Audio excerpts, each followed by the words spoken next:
Hey guys, welcome back to another Minecraft Spaghetti plugin showcase here. We'll be showing you an amazing premium plugin called HarvestXP.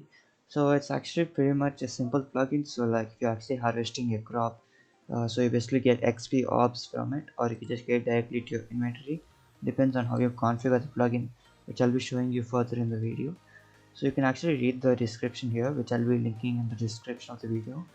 So do know that it actually supports all the versions except 1.7 because like it's actually very old, and it's actually respects the crops data. So like if a crop doesn't exist in an older version, it's not going to be in the panel when you're editing it. And it also supports claims. So like if you just break a block and it claims and it doesn't break the crop, so like you won't receive the XP because the block needs to be broken. And you can also even open the documents here. It's been specially made for the plugin here, so you can actually go to setup, watch the steps here. You can actually go to all the pages here. It's actually very detailed. So do know that I'll be showing everything here, so like if you're feeling difficulty with my video, then you can go to the documents.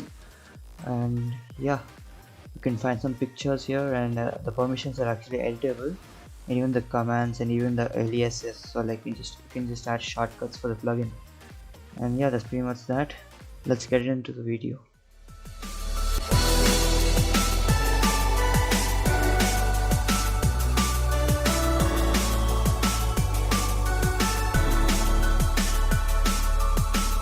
Alright, so I'm back in game here. Before we start the video, make sure to check out ArcadiaNodes.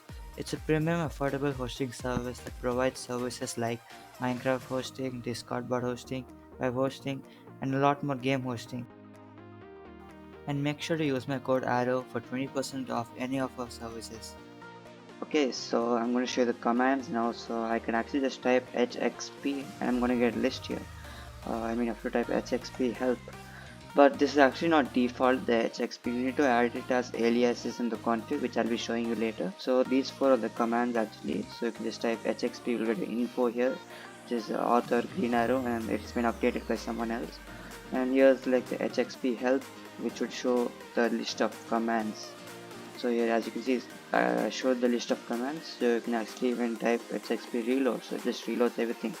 And the best part is you can actually just reload only specific files like reload crops or reload lang or the language file, and only config, which is actually really cool because if you want to reload only a certain file, you can use that. And now the last part is HXP crops. So here's what the main stuff is. So you're actually going to get all the crops which are working in the latest version. So I'm actually using 1.19.3, so all the crops are there in my server. So here are all the crops you'll be seeing. So if you were in like a lower version, like if you were in a version where one of the crops wasn't there, I'm not sure which one was not there before. So for example, if this wasn't there in a older version, then it won't be shown in this panel.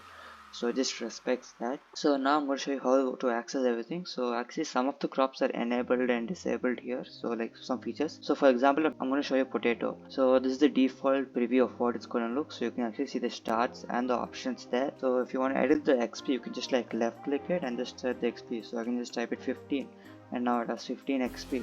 You can also like add minimum and maximum, so it's going to randomly give you in between that range.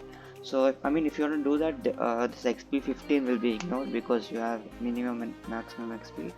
So you can just type shift left click and you can add the maximum, I guess.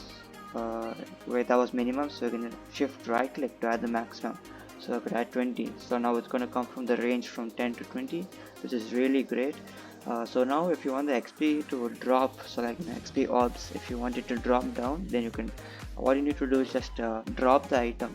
So it just enables for that. So what drop means is, like for example, the default for Minecraft is if you press Q on the keyboard, it drops. So that's what happens here. So you have to drop it to enable it. And if you want to disable the crop, so you can just control Q. So now it's disabled. So you can do the same here again, and it's back.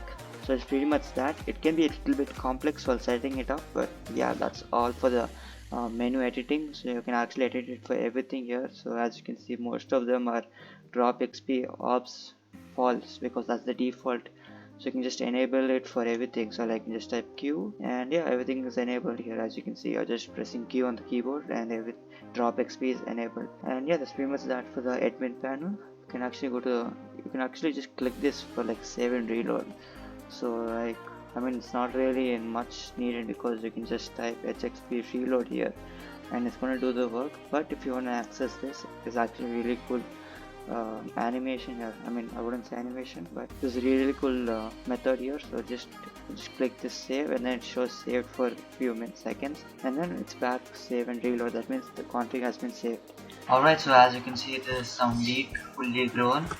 So I'm going to show you how the XP thing works. So like, I've actually enabled experience ops for it, so it's going to just drop the experience instead of giving it to me. So see, if I break it now, you're going to see that the orb actually broke. So that's how it works. But if you wanted to directly enter your player XP bar, you can just open HXP panel and go to wheat, and then just drop the item, which is Q. And now if you are trying to break an item, it just goes directly to your inventory. As you can see, there was no sound because I just directly went to your inventory. So it was 15 when we started, and now it's 617. And yeah, that's pretty much that for the review. And yeah, that's pretty much that for the gameplay overview. Let's go to the configuration part. Alright, so yeah, the configuration part here, and let's start with the language.yml. So there's not really much here, so you can just actually edit some stuff if you wish to. The default coloring is a bit out of touch, but yeah, I mean, it's pretty much everything's ready here. You don't really need to touch it because everything's from the admin side. There's no message sent when a player tries to harvest a crop, so it's not really needed to edit this unless you wish to edit it. You can even go to the crops here. I mean, if you're having trouble configuring the crops through the in-game editor, you can just come here and edit everything here. And yeah, I mean, if you want to add world blacklist here, you can just add it. So I mean, here's actually there's already an example for the first one. So you can just do like world 2. So like, if anyone tries to harvest a crop from world 2, they can't get XP when they're harvesting wheat. So that's how it works. You can actually even edit the values here, so drop, toggle, everything is here. But yeah, I mean, you can just edit it from the game. And here's the config.yml. So this is what I was talking about, the HXP. You need to add the aliases if you wish to access it with a shortcut. Make sure you're restarting the server so it happens, because yeah, it's mentioned here restart required. So you can actually add a complete blacklist for the plugin. So like, if you don't want to add blacklist separately, you can just add it together, and you can actually even add the permissions here. So I'm guessing this also needs a restart. You can actually add this. So like, I love creative, so creative players can get XP. And update checker too. So I mean, you can just enable it here, and it would send a message if your plugin is outdated and there's a new update on the plugin page. And yeah, that's pretty much that. You can ignore the storage.db. It's just where it stores the data on like the crops.yml and etc. And yeah, that's pretty much that. If you like the video, make sure to hit the like button and comment down on your review. See you.